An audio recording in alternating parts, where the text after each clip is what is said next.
Di sini saya akan memperkenalkan diri saya.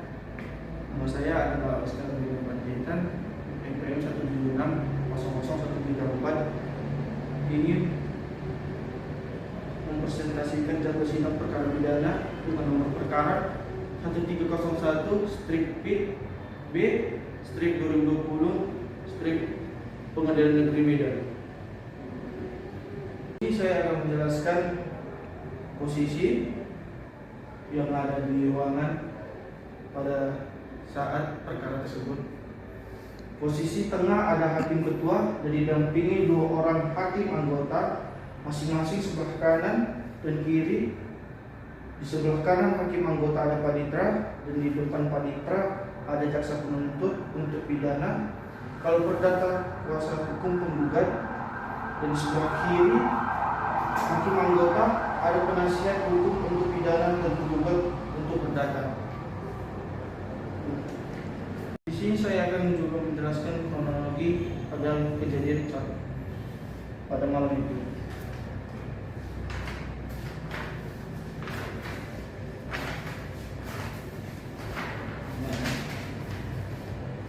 Awalnya sekitar pukul 2.30 WIB ketika saya berada di rumah, adik kandung saya yang bernama Putra Semorangkir mengatakan bahwa tulang kami dikeroyok oleh orang Aceh di Pasar Baru.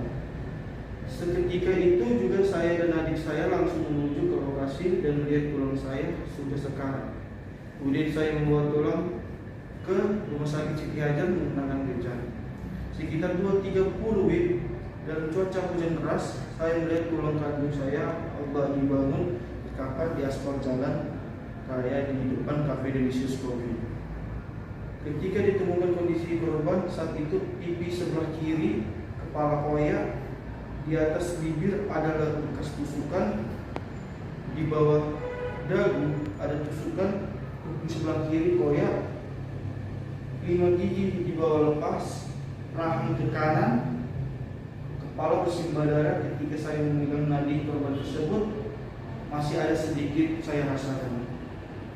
Kemudian saya memanggil istri korban dan mengatakan bahwa tulang sedang koma di rumah sakit Siti Hajar. Kemudian Putra Semorangkir pergi melihat ke TKP dan sudah tidak ada orang lagi di Delicious Coffee. Sedangkan kaca jendela dan seteling yang terdapat di lokasi tersebut sudah pecah. Permasalahannya adalah ketika tulang saya hendak membeli nasi goreng di Delicious Coffee, korban tidak membawa uang, sehingga yang membayar adalah anggota yang akan menyusul. Tetapi karyawan insan tidak mau membuat nasi goreng tersebut, sehingga korban tidak terima dan terjadi bentrok. Saya menjelaskan dari dulu.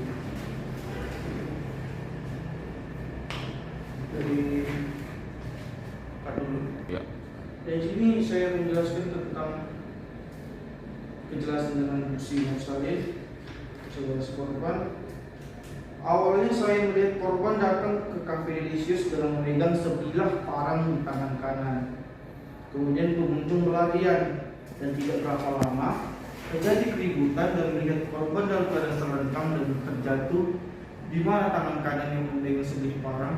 Saat itu posisi Mayudi atau korban berada di atasnya dengan posisi kaki terkangkang dengan posisi berdiri. Lalu seketika saya memegang lengan dan kanan korban yang hendak mau mengaitkan parang Mayudi. Saya berusaha melepaskan parang tersebut dari tangannya. Kemudian setelah terlepas, saya menunjang pipi korban sebanyak 2 kali dengan menggunakan kaki kanan. Kemudian saya mengambil parang dan memilihnya di pohon. Ketika saya melihat korban memegang parang, saya langsung merebut parang tersebut untuk menunjang korban 2 kali dengan tujuan untuk menyelamatkan diri, sehingga saya menyembunyikan parang tersebut dengan tujuan juga untuk korban, karena saat itu korban memegang parang di tangannya dan saya menyembunyikan parang tersebut.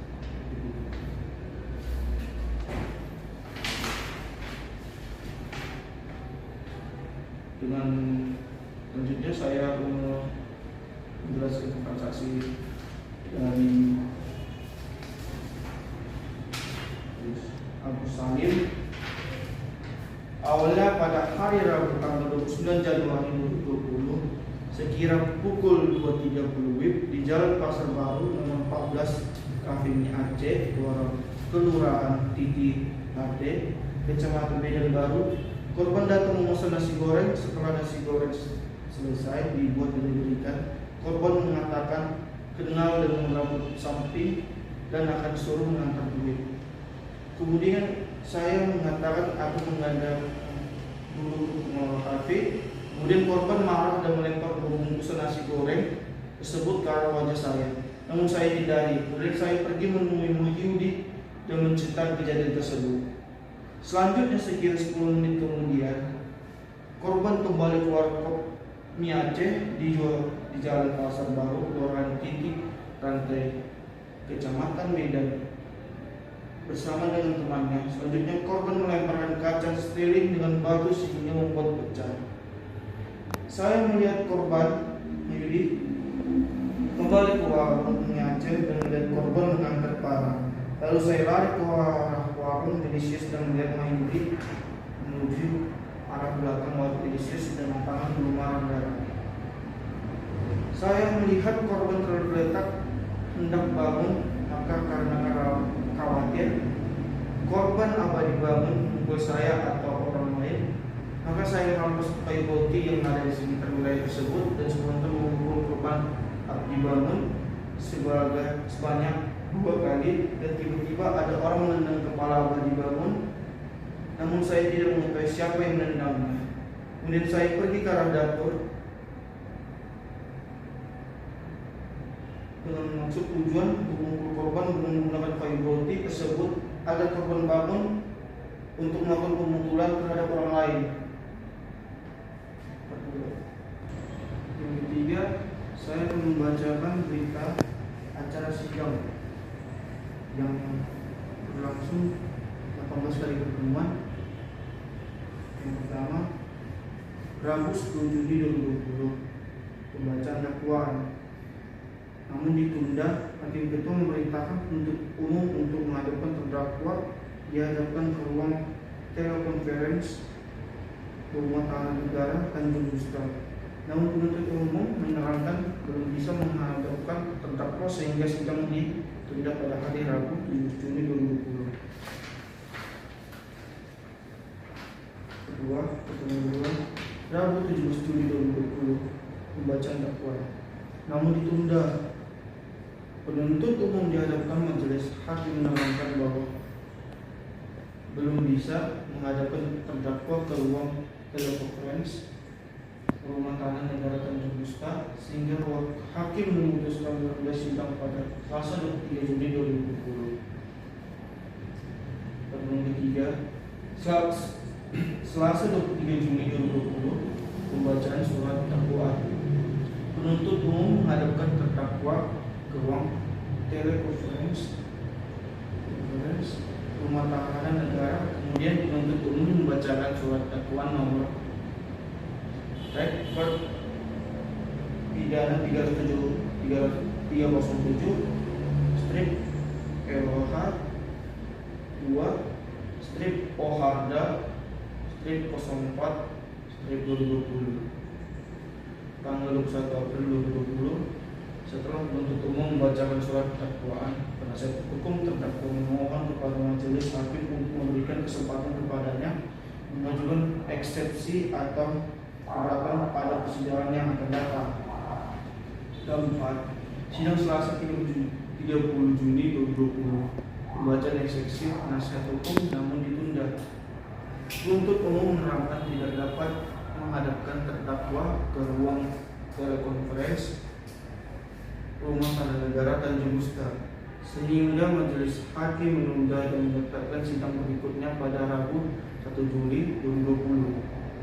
Sidang Rabu 1 Juli 2020, pembacaan eksepsi penasihat hukum terdakwa. Terdakwa dihadapkan umum ke ruang telekonferensi Rumah Tahanan Negara Tanjung Gusta.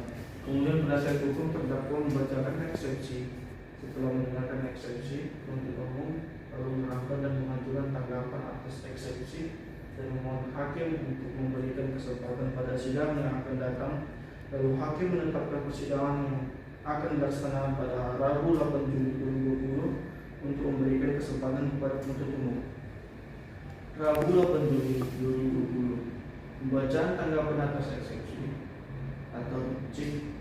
Terdakwa dihadapkan penuntut umum di ruang telekonferensi Tanah Negara Tanjung Gusta, kemudian penuntut umum membacakan tanggapan untuk memberikan kesempatan kepada majelis hakim untuk membuat putusan sela. Hakim menunda dan menetapkan sidang pada Selasa 14 Juli 2020.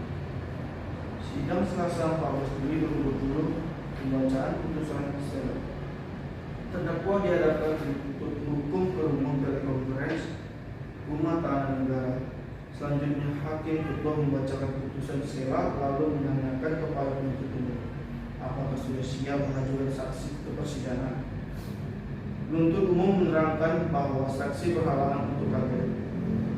Maka penuntut umum memohon kepada majelis hakim memberikan kesempatan kepadanya untuk mengajukannya pada persidangan yang akan datang. Sidang Selasa 21 Juli 2020. Pemeriksaan saksi-saksi dan penuntut umum. Terdakwa dihadapkan penuntut umum ke ruang telekonferensi Rumah Tahanan Negara. Penuntut umum menghadapkan 3 orang saksi di persidangan, yaitu Hendrik Apresi Morangkir atau keponakan dari terdakwa, Joyce Paulina Buru Bangun, anak korban, Eva Buru Simodi, istri korban. Setelah menghadirkan ketiga saksi tersebut, penuntut umum menerangkan bahwa masih kepada hakim untuk memberikan kesempatan kepadanya menghadirkan saksi pada persidangan yang akan datang.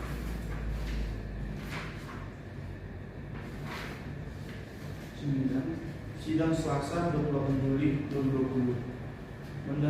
Mendengarkan keterangan saksi namun ditunda.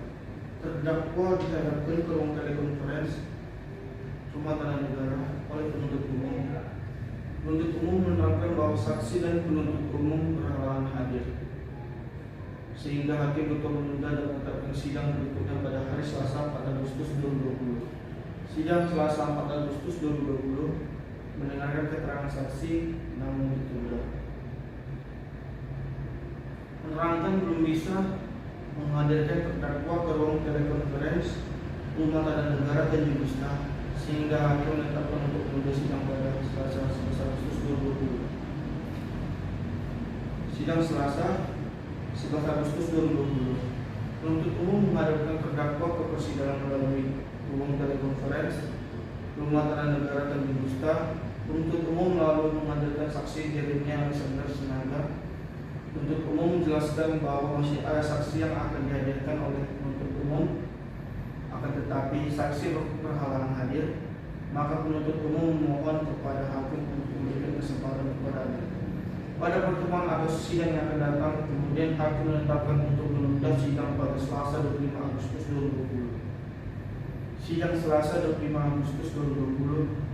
Penuntut umum menghadapkan ke ruang telekonferensi Rumah Tahanan Negara Tanjung Gusta. Selanjutnya penuntut umum menjelaskan bahwa saksi berhalangan untuk hadir dan memohon kepada majelis hakim untuk memberikan kesempatan kepada yang memberikan saksi pada persidangan yang akan datang. Kemudian hakim ketua menunda dan menetapkan sidang berikutnya pada Selasa 22 September 2020. Sidang Selasa 22 September 2020 mendengarkan saksi penuntut umum.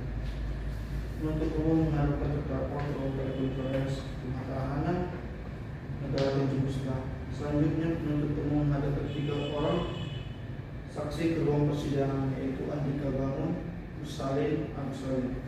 Selanjutnya penuntut umum menerangkan bahwa masih ada saksi yang akan diperiksa, akan tetapi berhalangan hadir dan memohon agar keterangan saksi tersebut dibacakan. Atas kesempatan yang diberikan majelis hakim, selanjutnya penuntut umum membacakan keterangan saksi yang ada di dalam BAP atas nama Sinarkas sendiri. Selanjutnya hakim ketua memberitahukan bahwa persidangan dilanjutkan dengan pemeriksaan terdakwa. Untuk memberikan kesempatan kepada penasihat hukum terdakwa untuk mengajukan saksi ke the charge, saksi yang meringankan. Hakim menunda sidang pada Selasa 29 September 2020. Sidang Selasa 29 September 2020 mendengarkan keterangan saksi Penasihat hukum terdakwa. Penasihat hukum menghadapkan terdakwa ke ruang telekonferensi rumah tahanan negara Tanjung Ustaz. Penasihat hukum terdakwa menghadapkan dua orang saksi, yaitu Muhammad Afzal Roy dan Roy Hertanto Rianto. Selanjutnya hakim ketua menerangkan bahwa pemeriksaan dalam perkara ini sudah selesai. Kemudian hakim ketua memberikan kesempatan kepada penuntut umum untuk mengajukan tuntutan pidana, untuk memberikan kesempatan kepada penuntut umum mengajukan tuntutan pidana. Ketua menunda sidang sampai pada Selasa 6 Oktober 2020. Sidang Selasa 6 Oktober 2020, pembacaan tuntutan namun ditunda. Penuntut umum tidak bisa menghadapkan terdakwa ke ruang telekonferensi karena tuntutan pidana belum siap, sehingga memohon sidang ditunda. Selanjutnya hakim ketua menunda sidang pada Kamis 8 Oktober 2020. Sidang Kamis 8 Oktober 2020, penuntut umum menghadapkan terdakwa ke ruang telekonferensi rumah tahanan negara dan Ustaz. Penuntut umum membacakan tuntutan pidana. Terhadap tuntutan tersebut, penasihat hukum terdakwa akan mengajukan nota pembelaan dan memohon kepada majelis hakim untuk memberikan kesempatan kepadanya untuk mengajukannya pada persidangan yang akan datang. Kemudian hakim ketua menunda dan menetapkan sidang pada Selasa 13 Oktober 2020.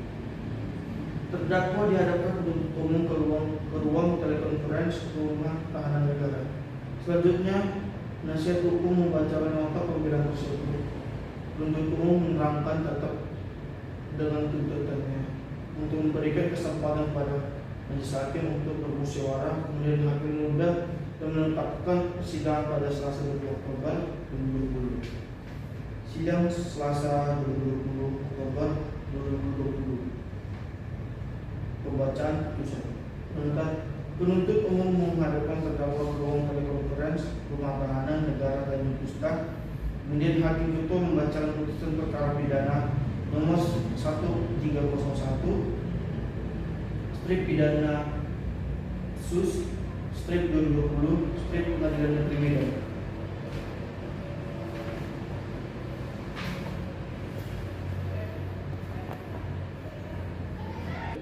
Putusan akhir menimbang bahwa sebelum majelis hakim menentukan hukuman yang akan dijatuhkan kepada terdakwa tersebut, majelis hakim terlebih dahulu akan mempertimbangkan keadaan yang memberatkan dan keadaan yang meringankan yang ada diri terdakwa sebagai berikut. Keadaan yang memberatkan: pertama, perbuatan terdakwa yang main hakim sendiri merupakan contoh yang tidak baik bagi masyarakat. Dua, perbuatan terdakwa menimbulkan luka yang mendalam bagi keluarga yang ditinggalkan. Keadaan yang meringankan: yang pertama, terdakwa bersikap sopan dan menyesali perbuatannya. Terdakwa belum pernah dihukum dan menjanji tidak akan mengulangi perbuatannya lagi. Terdakwa melakukan perbuatan yang didakwakan kepadanya karena ada unsur pembela diri. Menimbang bahwa oleh karena terdakwa dijatuhi pidana, maka harus dibebani pula untuk biaya perkara. Memperhatikan pasal 351 ayat 3 junto pasal 55 ayat 1 KUHP dan Undang-Undang Nomor 8 Tahun 1981 tentang hukum acara pidana serta peraturan perundang-undangan yang bersangkutan. Tuntutan hakim ketua mengadili: yang pertama, menyatakan terdakwa Mahyudi telah terbukti secara sah dan meyakinkan bersalah melakukan tindak pidana secara bersama-sama melakukan penganiayaan yang mengakibatkan kematian. Dua, menjatuhkan pidana terhadap terdakwa tersebut dengan pidana penjara selama 1 tahun dan 8 bulan. Menetapkan masa penangkapan dan penahanan yang telah dijalani terdakwa dikurangkan seluruhnya dari pidana yang dijatuhkan. Keempat, menetapkan terdakwa tetap berada dalam tahanan. Kelima, menetapkan barang bukti berupa 1 buah celana jenis panjang warna hitam merek Ovil, 1 buah celana dalam warna merah, 1 buah tali pinggang warna hitam dikembalikan kepada Eva Bolusyonti, 1 bilah parang yang bergagang dan ujungnya runcing dan tajam dipergunakan dalam perkara Musalin, 1 buah kayu putih dipergunakan dalam perkara Agus Salim. Keenam, membebankan kepada terdakwa membayar biaya perkara sebesar 5.000 rupiah. Demikianlah diputuskan pemusyawaratan di Majelis Hakim Pengadilan Negeri Medan pada hari Selasa tanggal 20 Oktober 2020 oleh kami Bambang SHMH sebagai Hakim Ketua, Jalihat Simarmata SHMH dan Tengku Oyong SHMH masing-masing sebagai hakim anggota putusan yang dimana diucapkan pada persidangan yang terbuka untuk umum pada hari itu juga oleh hakim ketua tersebut dengan didampingi hakim anggota tersebut serta dibantu oleh Nixon Putasohid SHMH panitera pengganti pada Pengadilan Negeri Medan dan dihadiri oleh Muhammad Rizky Darmawan SH dan penuntut umum pada tersangka Negeri Medan serta di hadapan terdakwa melalui telekonferensi. Sekian dari presentasi saya tentang perkara pidana. Terima kasih. Jika ada kata-kata yang salah, tolong dimaklumi karena yang sempurna adalah hanya milik Tuhan.